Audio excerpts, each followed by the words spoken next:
కంటికి smart care మీ లుక్కి perfect pair mister opticals your style ఆ విజన్ 2012 వరకు మీ హవా బాగా నడిచింది. 2013 నుంచి 19 వరకు వరుసగా ఫ్లాప్స్.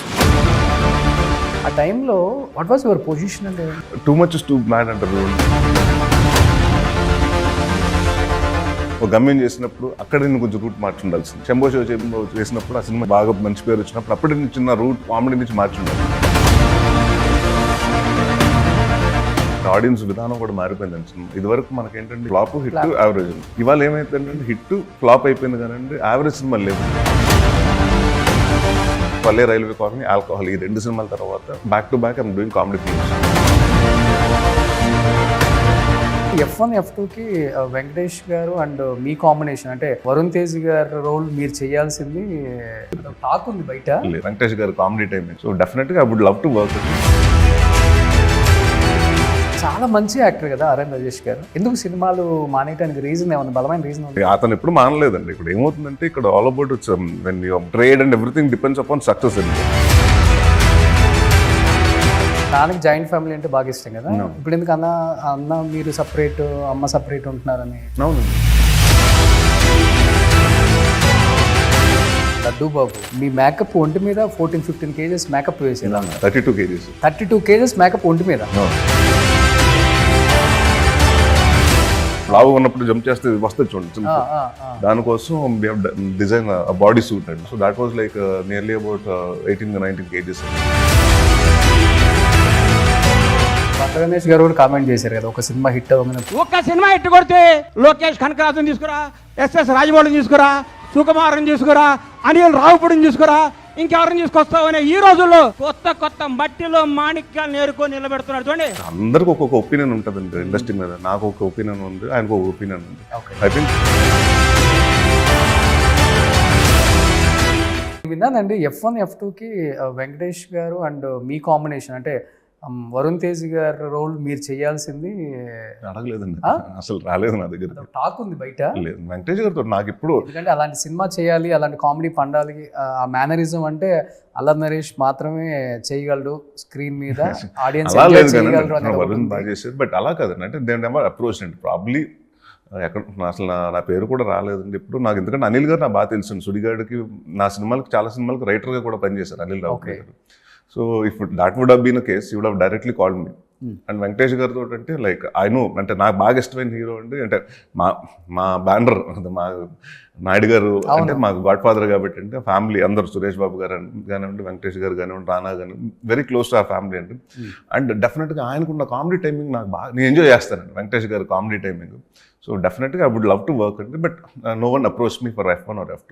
ఓకే, అంటే స్టార్ హీరోల్లో అంటే మీరు కూడా చాలా కామెడీ క్యారెక్టర్స్ చేశారు కాబట్టి స్టార్ హీరోలలో మీకు బాగా కామెడీ టైమింగ్ నచ్చేది ఒకటి వెంకటేష్ గారు అన్నారు, చిరంజీవి గారు, ఎస్, రజనీకాంత్ గారు, అమితాబ్ బచ్చన్ గారు.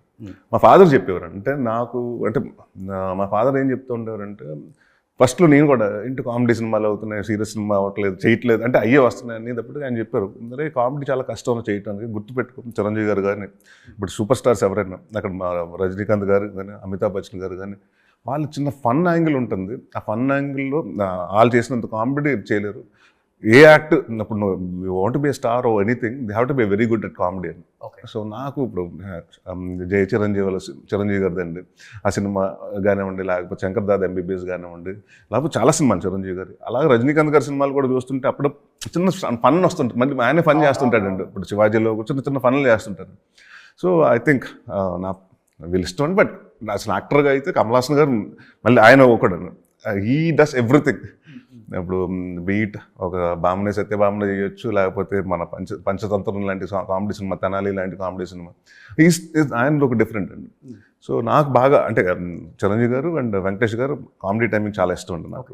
ఇప్పుడు మహేష్ బాబు గారితో కాంబినేషన్ చేశారు కదా మీరు, అది బ్యాక్ టు ఫామ్ మళ్ళీ నేను వచ్చేసాను అన్న ఫీలింగ్ ఉందా, లేకపోతే ఆ టైంలో మంచి హైప్ వచ్చింది అన్న ఫీలింగా, లేకపోతే మైనస్ అయింది నాకు కొంచెం అన్న ఫీలింగ్? మైనస్ ఎందుకు అవుతుందండి, ప్లస్ అయిందండి. ఎందుకంటే నేను ఫస్ట్ షాక్ అయింది ఏంటంటే అతడు ఓకే, నన్ను ఎప్పుడైతే వంశీ పైడిపల్లి గారు పిలిచారు మహర్షిక సినిమాకి, అతడు it would been a comedy character.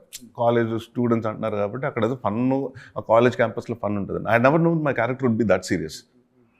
So that was the thing అండి. దెన్ ఆ సినిమా నా క్యారెక్టర్ సీరియస్ అవ్వటం అండ్ ఆడియన్స్ యాక్సెప్ట్ చేయటం, దట్ వాస్ లైక్ ఓకే అంటే కామెడీ కాదు సీరియస్ చేసినా కూడా నాకు ఒక కాన్ఫిడెన్స్ వచ్చిందండి. దాని తర్వాతే కదా నాంది మెయిన్ హీరోస్ చేసిన వాళ్ళకి అంత డైజెస్ట్ అవ్వదు కదా. ఒక స్టార్ హీరో సినిమాలో మనం ఇంకొక రోల్ నేను అదే చెప్తాను కదండి. నేను ఎప్పుడు కాదు కదండి, ఇప్పుడు that was never a thing అండి. ఇప్పుడు మన హిందీ సినిమా చూస్తే మల్టీ స్టారర్స్ ఎక్కువ వచ్చినాయండి, మనకి తెలుగులో వచ్చినాయండి. ఇదివరకు కృష్ణ గారు, రామారావు గారు అందరూ చాలా సినిమాలు చేశారు. బట్ నేనేమన్నానంటే నేను right from the beginning Shambho Shiva Shambho కానివ్వండి, గమ్యం కానీ మల్టీ స్టార్స్ చేసుకుంటూనే వచ్చానండి.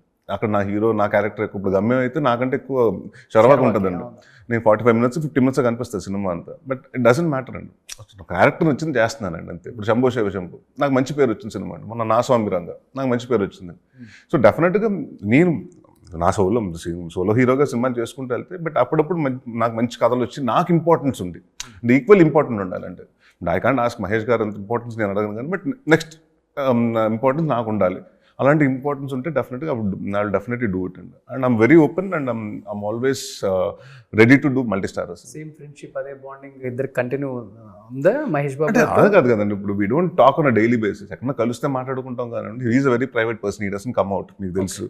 సో ఎక్కడన్నా ఫంక్షన్స్లో ఎక్కడన్నా మ్యారేజెస్లో ఉన్నప్పుడు లాస్ట్ టెస్ట్ ఎప్పుడు అసలు ఆయన మీరు?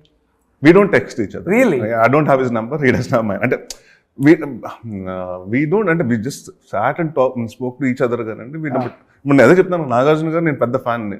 నాగార్జున గారికి నా నంబర్ ఆయన దగ్గర ఉంది, ఆయన number. So last time I think Akhil marriage అప్పుడు ఈ మెసేజ్ మీ అండ్ స్పోక్. బట్ అంతేనండి, that doesn't make everyday morning good morning sir బాగున్నారా, బ్రేక్ఫాస్ట్ చేశారా, ఎవరో కాదండి. అదే ఇట్స్ ప్రొఫెషనల్ థింగ్ కదండి. Because everyone has their own space in life. ఆయన సినిమా మహేష్ ఇప్పుడు రాజమౌళి గారు సినిమా చేస్తాను, is busy with his own things. So I don't invade in anyone's privacy అండి. So I like my privacy. నేను కూడా shooting లేకపోతే ఇంట్లో నుంచి బయటకు రాను. సో అలాగా నాకు నా ప్రైవసీ నేను ఎంత వాల్యూ ఇస్తాను, I give the other person also the same thing. Okay, అసలు ఇంట్లో నుంచి బయటికి రాదు, ఇంట్లోనే ఇంకా ఫ్యామిలీ ఇంట్లో నుంచి ఆఫీస్కి వెళ్తానండి, లేకపోతే కథలు వింటాను, వస్తాను అంతే. నో అదర్ ఆబ్లిగేషన్స్ అసలు. అంటే ఏదైనా ఉంటే ఫ్రెండ్స్ తోటి అప్పుడప్పుడు, అది వీకెండ్స్లో ఎక్కడన్నా అంటే గెట్ టుగెదర్ అండి, అది హౌస్ పార్టీలు ఉన్నాయి. బట్ దాని తప్పండి ఎక్కడికి బయటకు వెళ్ళిపోయి పార్టీలు చేసే వీకెండ్స్ సాటర్డే సండే వచ్చింది కానీ పబ్లిక్ వెళ్ళిపోవటాలు అలాంటివి లేవండి. హైదరాబాద్లో పబ్లిక్ ఎక్కడికి వెళ్తారు అసలు హీరోస్? అలా కదా అంటే they was a point of time అండి. ఐ థింక్ ప్రాబ్లీ బికాస్ ఫస్ట్లో వెళ్ళే వాళ్ళు అనుకుంటా, నాని గారు మీరు కయ్యూ అందరూ అదే ప్రాబ్లీ బికాస్ అప్పుడు before marriage after marriage things changes కదండి. నా we have responsibility, we have kid at home, ఆ టైంకి వెళ్ళిపోవాలి. మనం వెళ్ళకపోయినా కిడ్ ఫోన్ చేస్తుంది ఈవినింగ్ 6:30, 7కి ఎక్కడున్నా నాన్న అని. So I think family after family వచ్చిన తర్వాత I changed a lot. I became more a private person. Okay.